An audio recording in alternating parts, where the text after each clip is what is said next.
Well, we made it. Good evening, everyone. We are here once again and so grateful to um, come to you once more for this time that we share together on Mondays. It has become a great expectation, anticipation of ours, and I am thankful for you uh, carving out a small section of your day, of your evening, to spend with us. I'm really excited about what we're going to talk about today because my wife has been talking about this for weeks leading up to today. So tell the people what we've been Well, hearing about. happy Eclipse Day. I don't know what to call it, but when I came on, I said we made it because I know a lot of you were concerned that the world was going to end today, at least those of you in the United States. And so we are just glad to be here because we haven't been raptured yet. Absolutely. Absolutely. It is certainly a day that has had a lot of press surrounding it, Mhm. a day where so many different organizations and groups have looked towards this actual time. Um, well, actually, the time was 14 3:14 in our area. in our time zone, which is Eastern time, New York time zone. But what does that have to do with what we're going to talk about? Let me share with you one of the other things, and in fact, a professor friend of mine spent the first portion of his time with us and was talking about Total Eclipse of the Heart. He started rattling off the lyrics to this particular song. Of course, Meatloaf is the um, one who performed that song, I thought and it was Belinda Carlisle. along with him. Oh, okay. Okay. Um, and so, anyway, Maybe I it will. made individuals think about matters of the heart. Mhm. That's the point. Honestly, we were watching it on TV, me and Victoria, because she was so upset we didn't have glasses. Mhm. And it was really a spiritual, I mean, I could even feel it. Um, for those of us who know who created the sun, the moon, and the stars, it was kind of touching. It Mhm. was kind of touching. So it was pulling on a lot of things, but it was pulling on the heart. Mm. And I felt kind of emotional watching it on TV. So, because I was just thinking about how powerful and amazing our God is. But a lot of people were anticipating this for a while. And so what happened? It was not just the phenomenon of the astrological being entities, but what else was it pulling on? It was pulling on some heartstrings because the New York Times has reported that just in um, the state of Arizona, no, Ohio, um, no, the Knot, who is this wedding website, said that they had a record 750 weddings that were scheduled for today, Mhm. right? So people had begun to plan um, to get married on this particular day because of the eclipse. So they were having an eclipse of the heart Mhm. of sorts, right? And the interesting thing about this, you ask yourself, why would they want to get married on this day? For two reasons. The first is they said that they wanted their wedding day to be most memorable. Mhm. They wanted it to have something tied to it that would help it to be memorable with relative ease. Mhm. The second reason is because of the cost, the minimal cost that is connected to their actual wedding experience. Now, that's important because I wish I had thought of it. Go ahead. I'm glad you didn't. I don't know that our date even lines up with an It eclipse. does not, but I'm just saying we Yeah, could have waited till this time. absolutely. And Right. actually, they reported that there was a woman, I mean, a couple who did delay Hmm. because they wanted that particular experience. Hmm. And so they did it because the city picked up the expense. All they had to pay for was the marriage license itself. The marriage license itself, and they took care of all of the frills, the accoutrements, all of the extras, because they gathered together, and it made for a story. And so it's got us thinking about how much we pay to say I do. Now, Shanna, you got to talk about this real quickly, because it is said that the wedding day has very little to do with the husband. It's more about the woman. Little to do with the bridegroom, so much more to do with the bride. Do you agree with that? For many. For most, I would think. I think that's the majority. Like, Okay. But in some cases, like I know of a wedding recently where the male wanted to go all out. Okay. But typically it is the woman. And I don't think that's just a stereotype or something, I think it's real. So even with that, the average cost that goes into a wedding in today's economy is said to be $33,000. $33,000. I recently had lunch with a friend of mine, and he was telling me that he had spent $35,000 on his daughter. He has one daughter. I've got 5. Okay, this is stressing me out. God bless America. Okay. He spent $35,000, and he said to her, I would gladly give you all this $35,000 if you would do like the Eclipse people and minimize this, shrink it, and then possibly you can go and invest that into a home or what have you. But she wanted no part of that.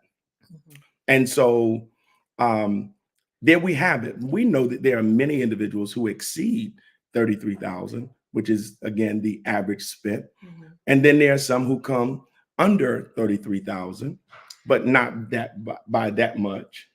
But let's get on to our point, is that so many people spend money in preparing for that one day, not just money, but time. But how much preparation is put into being prepared for marriage? That's what we want to focus on today. Yeah. Because honestly, with us, now we had a gorgeous, really incredible wedding, but but we didn't spend a whole lot of money on it. We did it budget every way possible. Howsoever, it was beautiful, but we didn't spend a lot of time preparing for marriage. And even though it was kind of still on the budget side, I spent a lot of time planning, because it takes time to cut corners and budget and things like that. But we didn't spend a lot of time preparing ahead of time. And when you think about the investment that we're making, people spend a whole lot more of their assets, time and money, because money is time, into the day, the moment, as opposed to being prepared to endure for the life after the day. And there is a cost that I would dare say proves to be greater because of the lack of investment in that way, pouring into each other,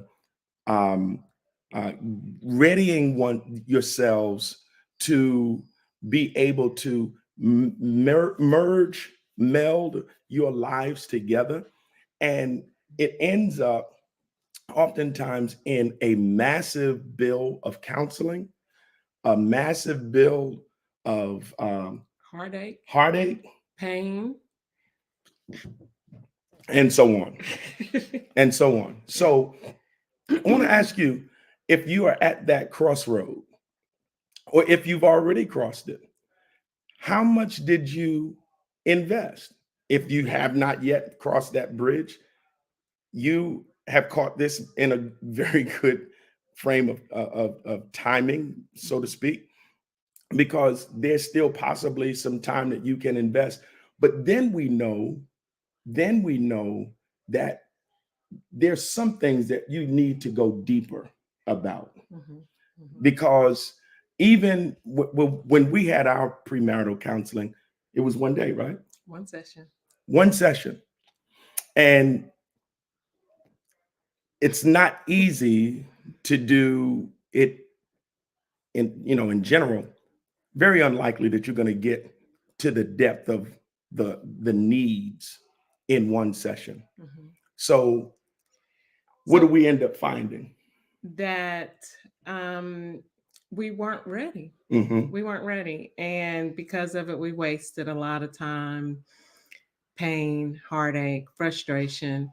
And there are just some things that we would do differently if we could. And one of the things I'm very passionate about, I tell Adrian all the time, I think we should make sure people do the hard work up front, the hard work on yourself before you can even connect your heart with another person's heart. And if I was the president, I would make a law that everyone needed to go through some deep, deep inner healing, and and possibly even some deliverance before you get married. Because when the Bible says two become one, Hmm. two become one flesh. People don't, I mean, it's more than a notion. You two people become, you bring all your stuff Hmm. with all their stuff, Hmm. and it's not just doubled. A lot of times it is exponential. All right. So to make this even more practical so that you can appreciate what Chanda just said, when two people decided they're going to get married, do you realize that your financial records become merged? Right? So that person's credit rating becomes a part of your credit rating, Mhm. right? And things that you may have been able to do, you probably will find a bit more difficult to find a business, a creditor willing to take you on as a risk. Mhm. Well, the flip side for some people, you bringing somebody else in might open up a door or two for you. But think about that in terms of the heart and the soul, as Shandi was just talking about, Mhm. because she characterized it as the hard work. And so if you've got a person who does not have complete healing and they're bringing a lot of heavy weight, uh, that now becomes a part of your story, it becomes a part of your daily functioning. It becomes like your burden. Yeah. Like the unhealed parts of me, you had to carry that, and Hmm. vice versa. And Right. it is serious. Right. It really is serious. And how can you truly love another person and really care for and put that person first if you have a lot of wounds in your soul, a lot of heartache, a lot of pain, and you're not healed? And so both Adrian and I had our own separate issues. And even though we talked about our issues, we didn't talk about how it impacted us. When we talk about your soul, it's really the core of who we are. It's not necessarily just our personality. When we talk about the soul, we're talking about our mind, our will, and our emotions. And so if there are parts of me that are fractured, and I see this a lot, people come into a relationship and part of them is over here with um, the sixth grade boyfriend. And then another part is with the eighth grade boyfriend. And then another part, it never has been um, ministered to or had a lot of voids from their parents, their father. You have a father wound, a mother wound. Both are horrific to deal with. And then were you might have been victimized. That part of you is with that person who took your innocence. Then you have maybe a teacher who was just mean or racist, and it took a part of your identity. And so here you come as looking like a whole person, but you're a fraction of who you really are because so many pieces of your soul are lost in those other places and with other people. Um, and so here you are trying to love someone and you don't even know who you are yourself. And so I just wish everyone, I mean, I wish somebody had told me to heal first, because if I was healed when I came into this marriage, I wouldn't have been looking to Adrian to heal me so much. And so again, to our earlier point, so much time and effort is invested in the external things, the wedding dress, the makeup, the hair, the tuxedos, and we leave this unaddressed. We put very little finance and time towards healing, knowing ourselves, digging deeper into the things that if somebody begins to hear a sound, we get triggered. There, all kinds of things are triggering, right? And then we begin to manifest before our loved one, and they don't understand who in the world was that. Did that come from? And they had no idea that when they played that particular song or they said that thing, that it was going to be a trigger, and then they begin to experience a whole new level of you. And it can be devastating to the relationship. That has happened time and time again. And we want to suggest that the reason that that kind of stuff happens is because someone, maybe both of you, are fractured so significantly that unless you really get that dealt with, that there won't be a great chance of moving forward. And see, one of the things people don't realize that we're all have soul wounds because we've all been hurt. And if you have not, well, we all have had them, but most people, I think they still do. Because most people, and unfortunately, the church does not do a good job of this. And then if you're in certain communities, like the African American community, we don't invest in counseling, just until recently. And I'm saying the past couple of years has going to a counselor been almost cool. But most of us have been taught, you don't need to go tell our problems. Don't you dare tell our family secrets. And so, we don't invest in counseling and therapy and coaching. We don't even always spend time and I'm very guilty of this, of just good care. Self-care. Self-care, that's the word. Thank you. Okay, I haven't eaten good yet. Yes.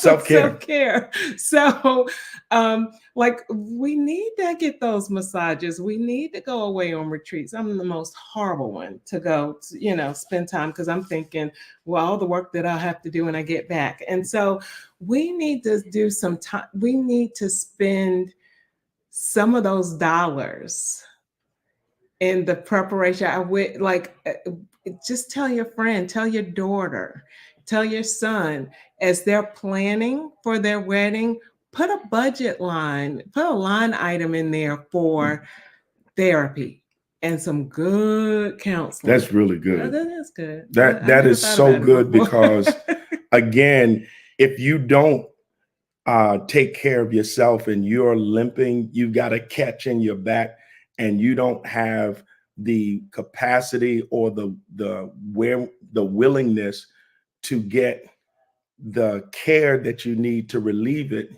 you're going to continue to walk around with a limp. You'll walk around hunched over, right? It's just real practical. And relationally, many of us are limping. Relationally, many of us are walking about with a catch, and we don't see where we can afford to make the investment to remedy what is probably in some cases a relative easy fix. And now in some other cases, it's going to be work. it's going to be a lot more work. I'm gonna be honest. It's a lot. Healing. The soul takes work, and it's dirty, and it's triggering. It's emotional. It can be hard, but oh my God, it's so much. It's so worth it. And I could go on because this is my passion. This is my sweet spot, dealing with inner healing. But I will tell you, it's necessary because there's a lot of spiritual things connected to the fragmentation of the soul. And so a lot of us are literally, until you do the work and get someone to help coach you through this process, you don't even realize that some of the demons you're dealing with, and I mean figuratively and literally, are stuff that happened years and decades and generations before you. And so it's so important. Like some of the stuff that you're dealing with, it's because your mom and dad didn't go to counseling. And consequently, you are incapable of loving at the level that your mate deserves. Mm-hmm, mm-hmm. You hear that? You are thereby incapable of loving at the level that your mate deserves. You know, Shandi, one of the other reasons that people find themselves caught is because of shame. And shame is hard.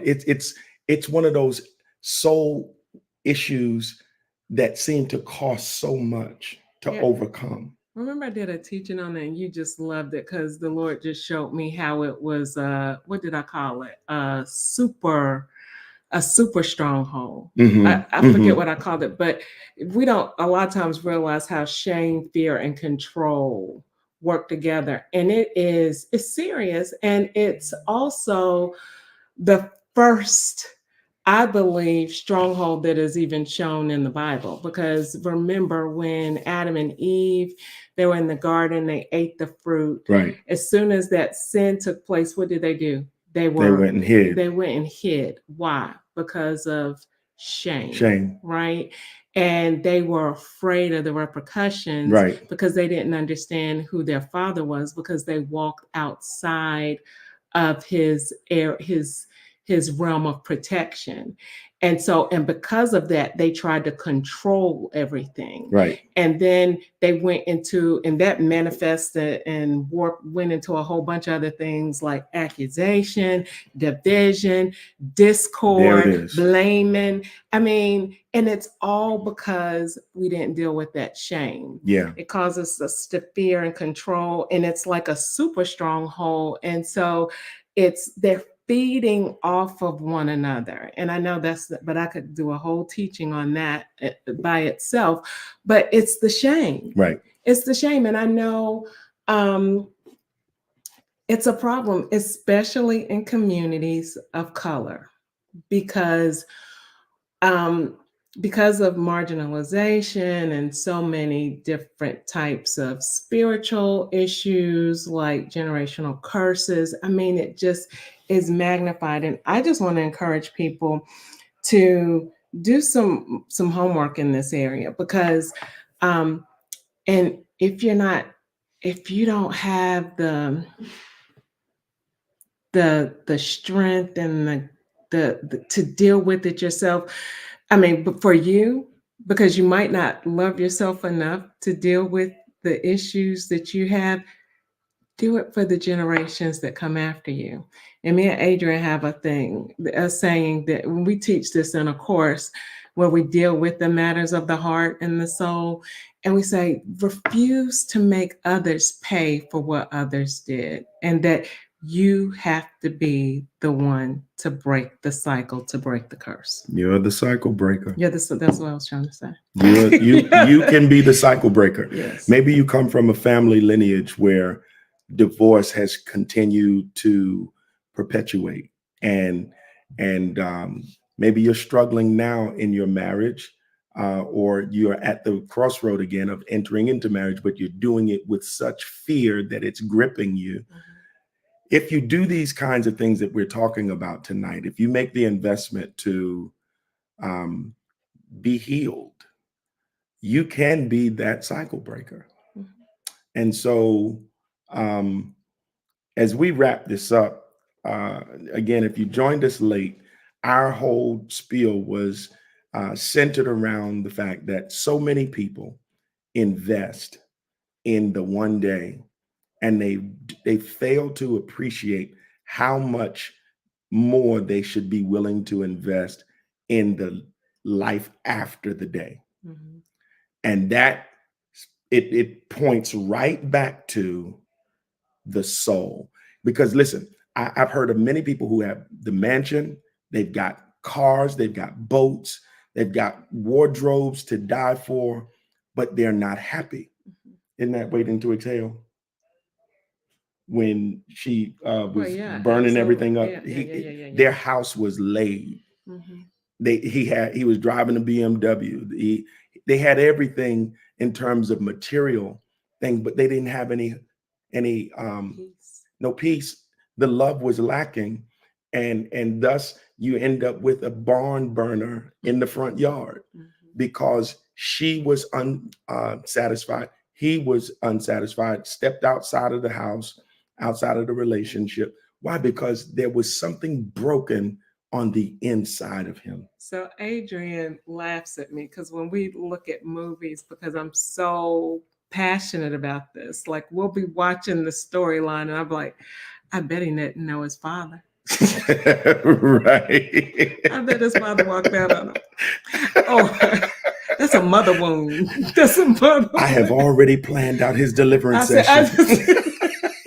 I have planned the whole thing, and we didn't even get through one bucket of popcorn. I know, but it's true. But a lot of times, am I right? Because a Yeah. part of the storyline, I'll be like, his father walked out on him, or his mother, he wasn't bonded at birth, or she didn't, But how do you notice those things? What are some of the things that you see that are telltale signs? Just the way they act.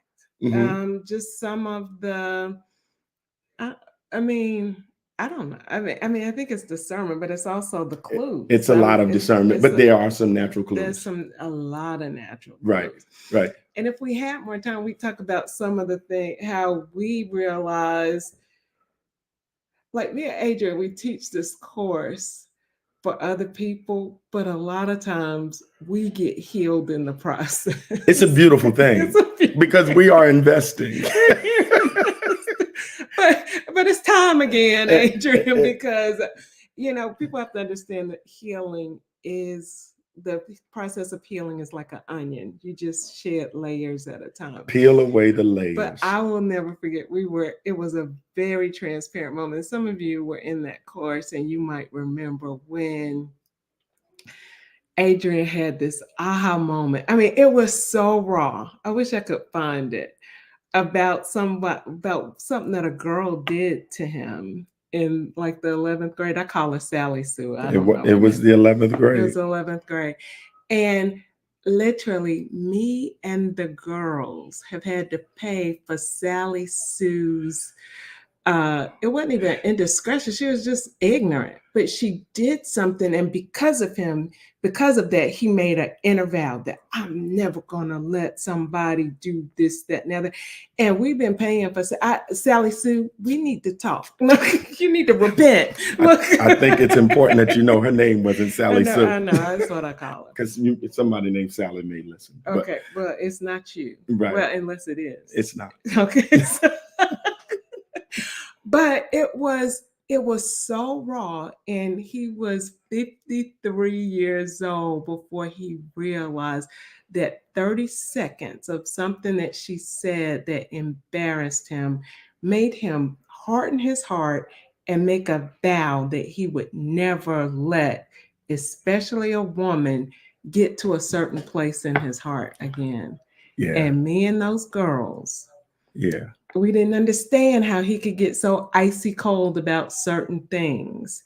And it was phenomenal. It just changed everything. And we had been married 6 years at that point, but just couldn't understand why that part of his heart was closed and so hard and calloused.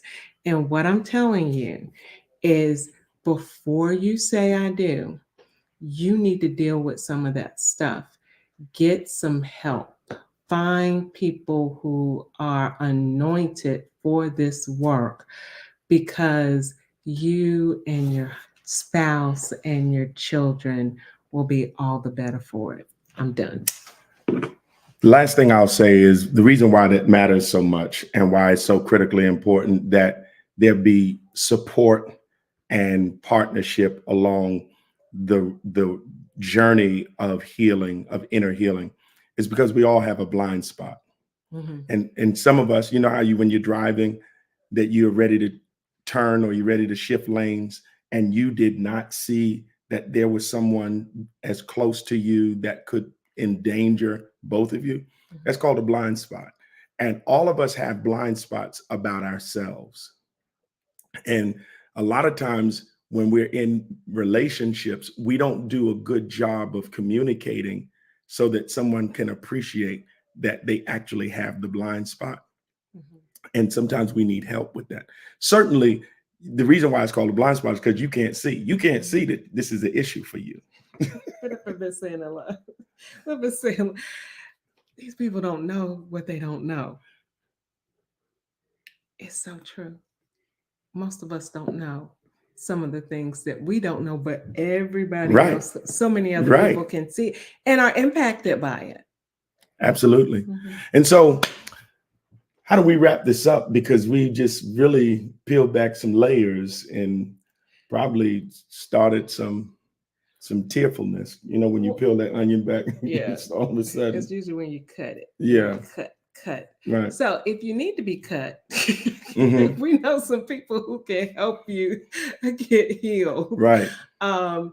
And I would just encourage you to ask questions. Ask questions even in the chat, or send us messages privately if this is something that you need more information on, or if things that we could address maybe next week about this topic, because this is one of our gifts, anointings, Yeah. sweet spots. One of the people who were listening commented roots. Yeah. And just that one simple word Okay, is you're gonna so, get me going. it's so jam packed. Absolutely. Because this is what happens. We do have roots, right? We have roots. Some of us have good roots and some of us don't have as strong.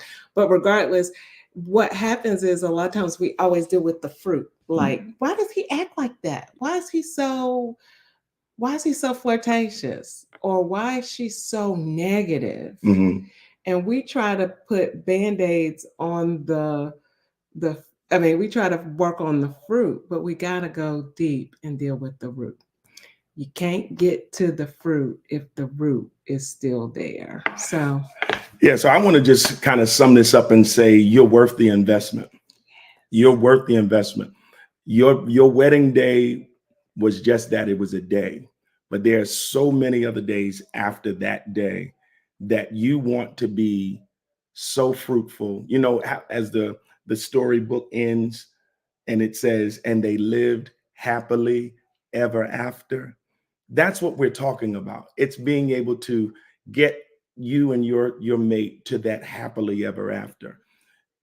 The one day the music has stopped, the people have gone, the food has been consumed, and now you have to live the life.